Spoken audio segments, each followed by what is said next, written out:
Hi,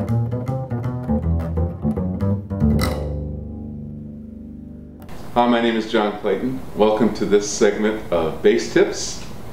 And I thought that we needed to start in on some things that my early teachers, and again, the first man that pushed me in this direction was Ray Brown. And he said to me in a classroom of bass players, you all need to know all of your chords and all of your scales. So we're going to focus on chords right now. And we'll start with the major triads. And a couple things to keep in mind as we play this together. This is going to be your chance to actually play together with me. And I'll even leave some room after I play the triad to let you play it unaccompanied. So things to keep in mind.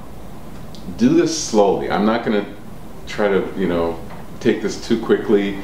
We're just trying to get these sounds and these flavors in our ear so that we can absorb them and really understand what the flavor of a major triad is. We want that in our bodies, we want that in our ears.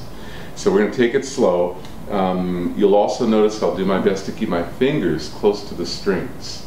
You want to do that. Keep your fingers as close to the strings as possible as you play these triads. Also, as little shifting as possible. So I am going to play as many notes as I can without having to shift. Try to find out how best to do that. Although I am thinking about sound. So if, for instance, if I wanted to play an F sharp here on the D string, and that sound is a little bit more appealing to me than the F sharp here, then maybe I will play it there instead of here. So those are, I'm always thinking about sound. I'm always thinking about timbre as well. I try to make my notes nice and long and sustained, almost as if you're trying to blend one note to the next. So I make them, connect them as much as possible. And then just a reminder that will also help that, be sure to press firmly into the string, not to the point of pain. If it hurts, back off. So, armed with that, here we go, and I'll just go through all of the major triads. I'll go around the cycle of fourths and cycle of fifths, they call it. And when we do this, I'll leave room for you and play it this way. I'll go. Do, da, da, da, da.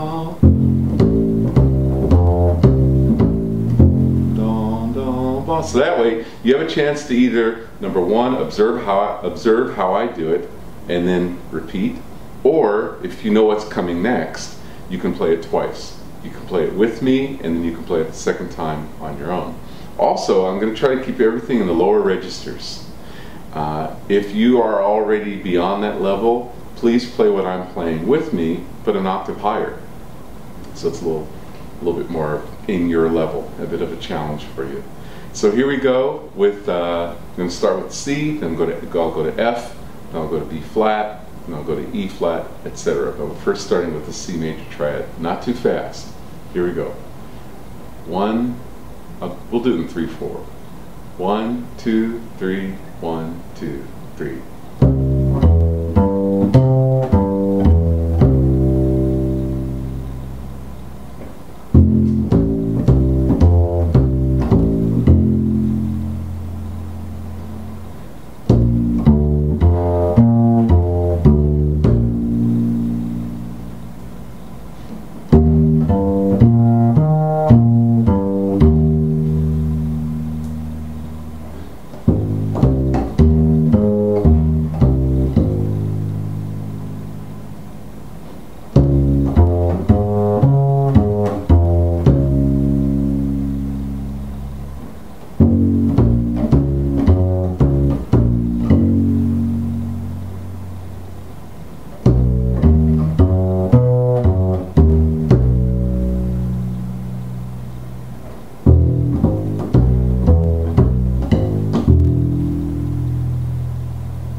good. A couple things that I did that I wanted to let you know about.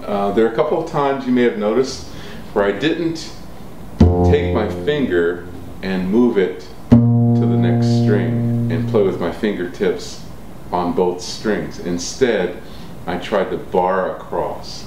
So for instance, on the B flat triad, I went like this. So instead of going lift, I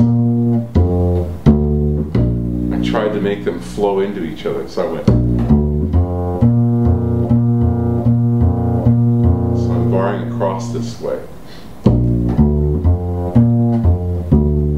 Now, I do it that way, but I can think of a bunch of instances where that wouldn't be something I want to do. For instance, if I had to play vibrato on that top B flat, now it's too hard because I don't have my fingertip on the string anymore. Instead, I would go. So I let go of the F instead of barring across. So I go. So there are instances where you want one over the other, but I just wanted to let you know what I was doing there. Also, there were a couple of fingering choices that I could have made. I chose, for instance, on the D triad, you may recall, I went. And there are a lot of times I don't want to make that shift. You know, I don't want to move that much, cover that much real estate. So what I'll do is I'll play the open D and play the F sharp on the A string. Now I get the same chord as this. Or I may want to keep the D string. I may want to use the top two strings instead of using the A string. I'll use the D and the G string, but I may not want to shift on the G string. Maybe I want to shift here and play the F sharp instead of my first finger, like this. And then I could do that barring across thing that we talked about, like this.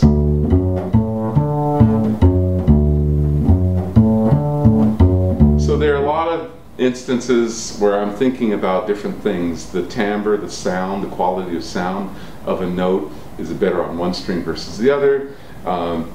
Barring across, if that makes sense, or maybe actually playing that note with the fingertip instead of barring across if I have to give it some color or control. A lot of little things like that that I'm also dealing with. But we've now covered the major triads.